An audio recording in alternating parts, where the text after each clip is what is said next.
Hello, this is Ron Paul with your weekly update for Monday, April 7th. Last week, we saw yet another tragedy at Fort Hood, Texas, as a distraught Iraq war veteran killed 3 of his fellow soldiers before killing himself. It is nearly 5 years after the last Fort Hood shooting where 13 people were killed. These tragedies are heartbreaking, and we certainly feel much sympathy for the families of the victims. While there is much focus on the mental illness that appears to have driven these men to murder, what is left unsaid is the cause of the tragedy. Government officials and the media only talk about the symptoms that lead to these tragic events. They will tell us that there are people who get post-traumatic stress disorder and kill themselves and others. They will all call for more government intervention into the lives of those in the military to root out and treat mental illness. But they will never question the 2 causes of these tragedies: the disastrous, decades-long U.S. wars in Iraq and Afghanistan that have destroyed the minds of so many service members, and the government psychiatrists who prescribe extremely dangerous psychotropic drugs to treat these damaged soldiers.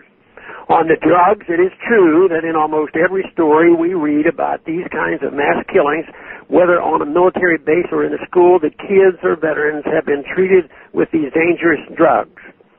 When will the medical profession wake up and realize that these drugs are often worse than the illness they are designed to treat?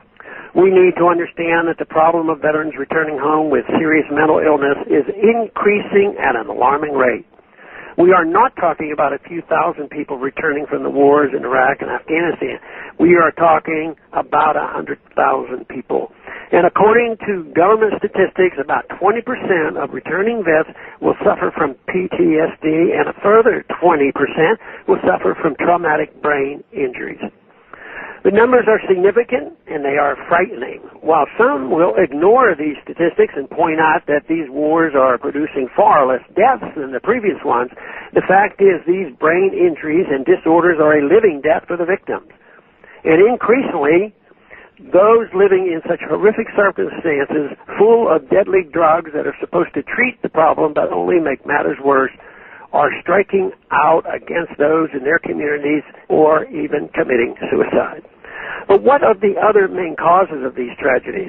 What no media or government representative will admit is that the U.S. military members are suffering horrible mental illnesses because they have been sent over and over again into these senseless wars overseas.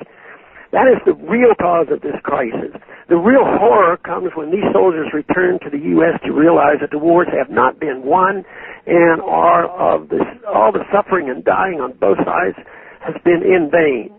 Just think of how many individuals over the last 15 years would not have suffered death or injury or post-traumatic stress disorder or brain injury if we had not gone to war unnecessarily. The wars in Iraq and Afghanistan may be winding down, but the war against our veterans continues.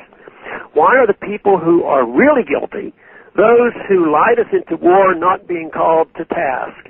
Unfortunately, the truth is that these same people who lied us into war in Iraq are still getting us involved unnecessarily overseas in Syria, Egypt, Libya, Ukraine.